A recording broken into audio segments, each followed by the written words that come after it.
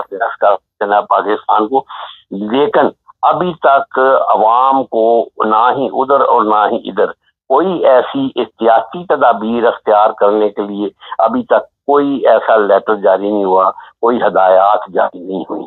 اب میرے تو علم میں نہیں, یہ آپ کے خیال میں ہے کہ ابھی آپ کے خیال میں یہ میچ فکس ہے؟ ہاں, یہ جو ہے نا ابھی میرے خیال میں جو ہے یہ ابھی 1 آدھا ہفتہ شاید نہ ہو. اور ہو سکتا ہے نہ اگر ہو، کوئی اور بالکل بھی نہ ہو جنگ، یہ بھی ہو سکتا ہے۔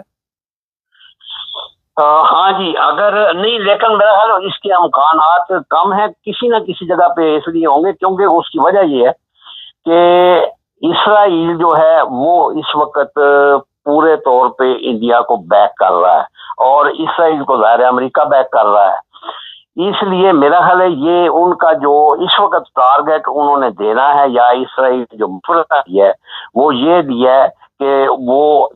جو انہوں نے غزہ میں ماڈل اختیار کیا ہے وہی یہ آزاد کشمیر میں اختیار کریں، اور وہاں بمباری بہت سخت قسم کی کر کے وہاں تباہ و بربادی پھیر دیں اور لوگوں کو مجبور کر دیں کہ وہ جگہ خالی کر دیں اور پھر وہاں یکدم یہ قبضہ کر لیں۔ لیکن ایسا ہوگا نہیں، کیونکہ یہ حماس کا یا غزہ کا اور ہمارا جو ہے یہ مقابلہ کرنا بڑا مشکل ہے۔ اچھا، ایک آخر پہ بڑا اہم سوال ہے، فرض کریں یہ حالات بن جاتے ہیں باسط صاحب کے ایٹمی حملہ کرنا پڑ جاتا ہے پاکستان کو، تو ساتھ یہ اسرائیل کے ساتھ، اسرائیل کو بھی لے ڈوبے گا پاکستان، یا صرف انڈیا کے ساتھ تک ہی رہے گا؟ اگر ایٹم چلانے ہی ہے تو پھر اسرائیل پہ بھی حملہ کر سکتا ہے پاکستان؟ یہ ڈپینڈ کرتا ہے کہ ان کی انٹیلیجنس رپورٹ جو ہے اس وقت اسرائیل کے بارے میں کیا کہتی ہے۔ آیا اسرائیل جو ہے صرف مشورے دے رہا ہے، یا اس نے وہاں ایز اے بیک اپ کے طور پہ یا اپنا بھی سسٹم جو ہے تیار کیا ہوا ہو کہ اگر انڈیا فیل ہو جاتا ہے تو اسی چکر میں جو ہے ہم اٹیک کر دیں پاکستان پہ۔ لیکن ادھر کے لیے یہ مسئلہ یہ ہے کہ اسرائیل ایک چھوٹا سا ملک ہے، اس کے ساتھ چاروں طرف جو ہے وہ مسلمان ممالک ہیں، اور ظاہر ہے ایٹمی حملہ جب ہوتا ہے تو پھر اس کی تابکاری کے اثرات جو ہیں وہ بارڈر نہیں دیکھتے ہیں، اب باہر بھی تباہی پھیل سکتی یا کوئی مس گائڈ بھی ہو سکتا ہے، ہم ظاہر تو نہیں، لیکن یہ اسرائیل کے رویے اور انٹیلیجنس رپورٹس جو ہیں ان کے اوپر ڈپینڈ کرے گا کہ پاکستان کیا فیصلہ کرتا ہے۔ اچھا، ایک چیز بتائیے کہ مودی اس وقت خاموش ہے، مگر پاکستانی میڈیا کہہ رہی اب آ کدھر گیا، کدھر مر گیا تو آ حملہ کر، تو یہ چیزیں بھی مناسب ہیں آپ کے خیال میں؟ نہیں، یہ تو خیر ایک ناپختہ ذہن کی باتیں ہوتی ہیں، اور اصل آپ دیکھیں اگر تو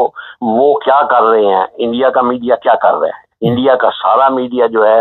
اپنی قوم کو جنگ کے لیے تیار کر رہا ہے۔ آپ دیکھیں کہ وہاں ان کے کچھ چینل 24 گھنٹے جو ہیں وہ اسی بات کے اوپر ڈیڈیکیٹ ہوئے ہیں کہ وہ ہمارے چیف کے، ہمارے وزیر دفاع کے، ہمارے سینٹ کے چیئرمین کے اور لیجسلیٹر کے بیانات بار بار وہ چلا رہے ہیں، اور بار بار اپنی قوم کو یہ بتا رہے ہیں کہ جی ہمارے پاس جو ہے 1450 جہاز ہے، پاکستان کے پاس صرف 700 جہاز ہے، ہمارے پاس 2 ایئر کرافٹ کیریئر ہیں، ان کے پاس کوئی بھی نہیں ہے، ہمارے پاس 9 جو ہیں وہ فریگیٹ ہیں، ان کے پاس تھوڑے ہیں، اور وہ ہمارے پاس اتنے جو ہے ڈسٹرائر ہیں، پاکستان کے پاس کوئی بھی نہیں۔ تو یہ ساری چیزیں جو ہیں وہ اپنی قوم کو تیار کر رہے ہیں، لیکن ہمارا میڈیا جو ہے یہ اس بارے میں مجھے سمجھ نہیں آتی کہ ان کے پاس کلبھوشن قیدی جو ہے موجود ہے تو اس کے انٹرویو کیوں نہیں بتا رہے، ان کی چیزیں کیوں نہیں انٹرنیشنل میڈیا کے سامنے پیش کر رہے کہ یہ دیکھیں۔ نہیں، ابھی 2 دن کے لیے انٹرنیشنل میڈیا کو دعوت دی ہے پاکستان نے، مگر پاسا ایک بڑی تکلیف دہ بات ہے کہ انٹرنیشنل لیول پہ پاکستان کو اس وقت وہ اہمیت حاصل نہیں جو انڈیا کو ہے، جو سیدھی بات ہے آپ کو میں بتا رہا ہوں۔ نہیں، وہ بالکل ٹھیک ہے، آپ کی بات صحیح ہے، ظاہر ہے یہ ساری دنیا کا اصول ہے کہ وہ جو ہے طاقتور کے ساتھ زیادہ ہوتے ہیں، یا جہاں ان کے مفاد ہو، ظاہر ہے وہ 1.5 ارب کی آبادی کا ملک ہے، وہاں ان کی مارکیٹ کا مفاد ہے، وہاں ان کی انڈسٹری کا مفاد ہے، وہاں ان کے باقی اسلحہ فروخت کرنے کا مفاد ہے، تو پاکستان کو ظاہر ہے وہ اس طرح وہ اہمیت نہیں دیتے۔ لیکن ابھی جو جیسے اب IMF ہے یا ان کے ظاہر پاکستان کے اوپر 115 جو ہے بلین کا قرضہ ہے ڈالرز کا، وہ انہی لوگوں کا ہے۔ اگر وہ اس وقت ساتھ انڈیا کا زیادہ دیتے ہیں، وہ ساتھ بھی دیا انہوں نے تو وہ محدود جنگ کا دیں گے، وہ زیادہ جنگ کا، بڑی جنگ کا نہیں دیں گے، لیکن اس کے بارے میں بھی ان کو اپنے قرضے کی بھی فکر ہے کہ ہمارا قرضہ ڈوب جائے گا، ہم کیا کریں گے۔ چلیں، بہت شکریہ۔ ہمارا قرضہ ڈوب جائے گا. لو بھی یہ آخر پہ بڑی بات ہے زبردست کی. ان تمام ممالک کو چاہیے کہ اپنی فوج پاکستان بھیجے اگر قرضہ لینا. آپ کو پتا آج کا کسی کو ادھار دے تو لینا کتنا مشکل ہو جاتا ہے. تو پاکستان سے کہاں ملے گا قرضہ واپس. ہمارے چینل کو سبسکرائب کریں.